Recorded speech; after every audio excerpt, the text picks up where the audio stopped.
Amy here, and I am a warrior empath. Welcome.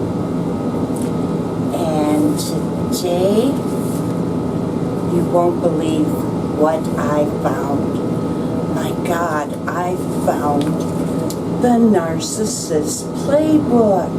Wow! Can you imagine? We've all thought there has been a playbook, because if you've ever been in any chat session or narcissistic recovery group, you'll be talking to people who you'll throw out something about your story and they'll say, oh my God, that happened to me too. And it seems they all work from the same playbook.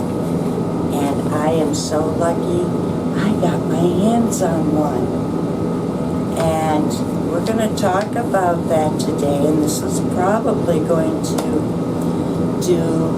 will be a few videos on this. First, we're going to go through, and before I start doing this investigation for this, doing the deep diving, I pulled some of my information from Dr. Craig Mulkin. He is an author who wrote Rethinking Narcissism. He's done quite a bit of studies on it. And also, I found some other information from Psych Central and reachoutrecovery.com. So, let's go through some of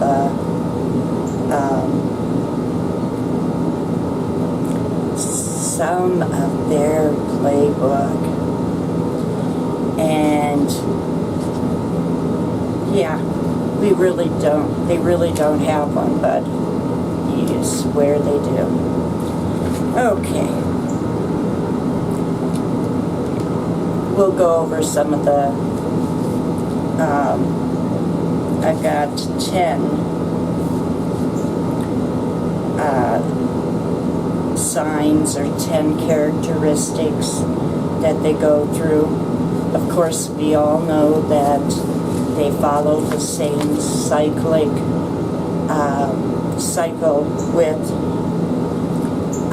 relationships, especially a relationship that is romantic, and those cycles are love bomb, and then it's devaluing, degrading, and then the third one is discard. And we can go through many of these cycles in a relationship with people. And yes, being a daughter of a narcissist, they do also follow these cycles. And everyone does. If you have a good friend, you have a boss or a coworker, you may recognize some of these things. But of course, it's insidious, folks. It really is. Okay, so the number 1 chapter here in their playbook is the love bombing. And there's no one better at love bombing than a narcissist.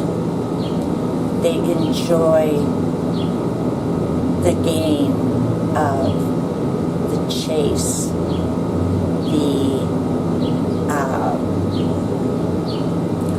romancing, the seducing, and they actually get a bit of a high from it. It's the initial one particularly. They will tell you that you are the best thing since sliced bread, and that they love you, and how they couldn't live without you, and they don't know how they made it to this point without you. And you can do anything at that point. They just think you're the best. And then, of course, they put you on the pedestal. That's the second chapter in their playbook. And they do that, and they know beforehand that they will be bringing you down. And they're very good at putting you very high up on that pedestal, almost worshiping who you are, and just treating you like a god or a goddess, and bragging to their friends, their relatives. How did they get so lucky?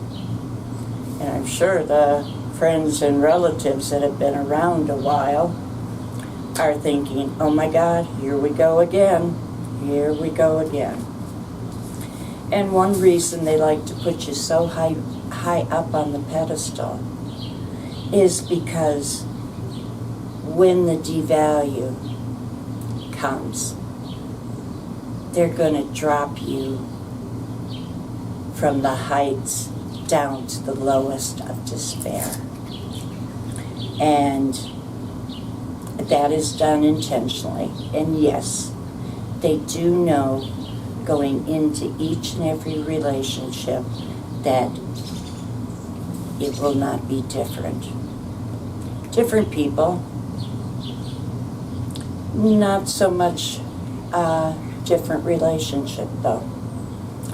They all seem to go through their patterns, and because narcissists get easily bored, they tend to, that's why they follow these cycles and everything. Because of course when you're up on that pedestal, you know you don't belong there. You know that someday there's going to be something, there's going to be a disagreement of some sort, and when a narcissist finds you disagreeable, I mean, that is like the world's worst. They start bringing you down. And basically, all of these chapters or these cycles with the narcissist is to basically control you. Okay, and then the next area we go to is they like to keep you guessing. Oh boy, do they ever.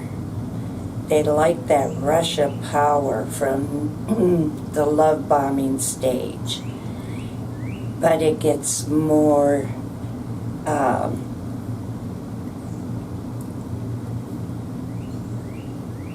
you're going to have to do as they like at this point. If you're not responding exactly the way they want you to, that's a mark against you. And frequently they will start arguments.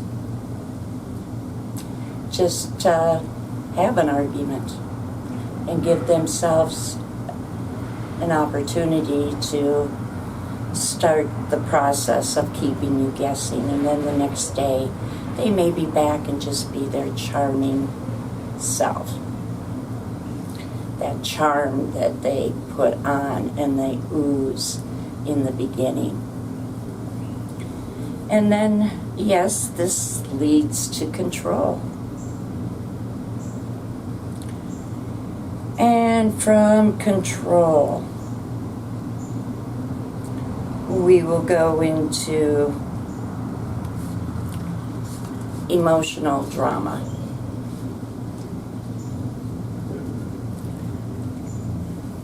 And a narcissist will never confide their feelings. They share very little, and at times you wonder, are they really capable of these feelings? But then you go back to the love bombing stage and go, well, of course, look at how wonderful, how charming he or she was. And they just keep you in this, and they like to, then we go on to gaming you. They will bait you and toy with you. I used to say to the narcissists I was involved in, I would say, why do you toy with me so much? It's like being a mouse and you're the cat who's trying to toy with me and thinking I can escape and then swatting me down, or thinking that I did something good and swatting me down. And they do this, of course, to try to manipulate you into being subservient. And that they have that, they get you under their thumb. And boy, once they get you under their thumb, they won't remove it. They will not remove it. And then also we go into stonewalling and gaslighting. And that is pretty much their true nature. And they'll do anything to keep you under control. They want you to stay put, at least until they're finished with you. And they would love to get out of that relationship without much drama on their target's end. But the stonewalling is, it's a pattern that they call demand, withdraw. They're demanding of you as they withdraw. And it's a way to keep you guessing, keep you going, and it's a play and a ploy on your empathy. And they keep doing this because they know that the target's desire is peace.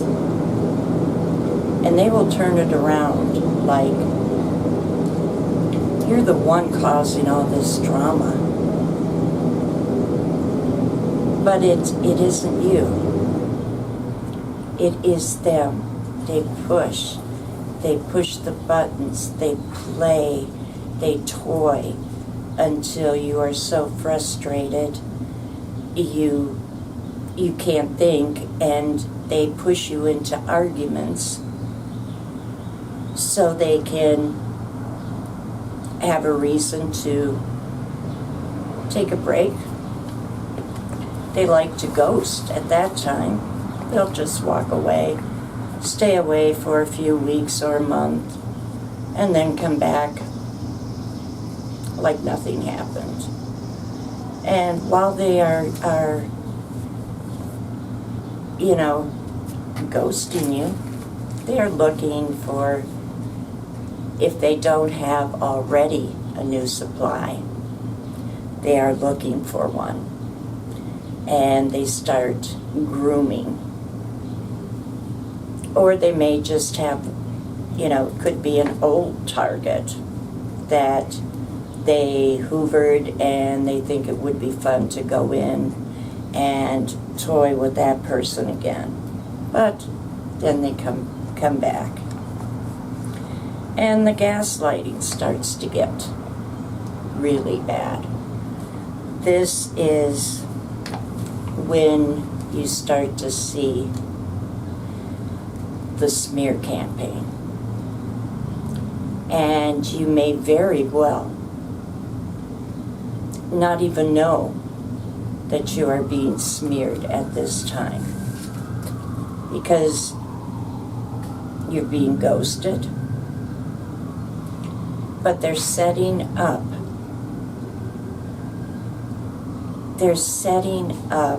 what they need to manipulate others and you to believe that you are a problem and that you are their problem. And it has nothing really to do with you. They do this to everyone. But it's a way of, preparing for that discard. And they can go back and forth with this gaslighting and even, just the underhanded smear campaign, telling a few of their flying monkeys that,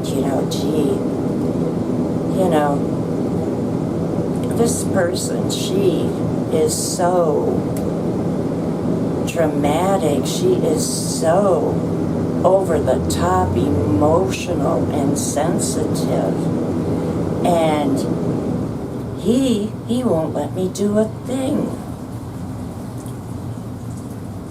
What narcissists may say, and they're just setting this all up, and it is all a game. It's always been a game, and it will always be a game with these people. And then we come to the discard phase. And they like to go, or push you to go scorch earth. If not, but they badger you into, causing what they feel in their mind is something that they just cannot live with. And they probably just walk out. Most narcissists never end a relationship. They will never say, I am getting out of this relationship, I'm done. Why? Because once they own you, they hold you in reserve so that they can come back to you at some point if they're without a supply, or if they just want another fix, or they think that, hey, you were a good source of supply. And supply to them is not only just positive, adoring them, loving them, supporting them, doing everything they want. It's also the supply of the argument. And through all this, all these steps, they could be triangulating you. To me, that is the worst. The very worst tactic of a narcissist. And they'll triangulate you with anyone. And so, after the discard, you get to look forward to the smear campaign. But in order for us to either move on or to recognize these toxic relationships, we need to know how to end the relationship ourselves. And we have to remember, once they take off, if they're ghosting you for that month or so, don't let them back in. It's not going to change. It will never change. You'll just go through those patterns over and over, and they go quicker. The love bombing is not as good. It's not as long.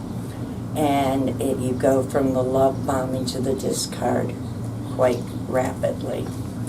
And this is all crazy making. And it's designed to make you feel crazy. So in closing here, there was something I found today that I didn't know that there was.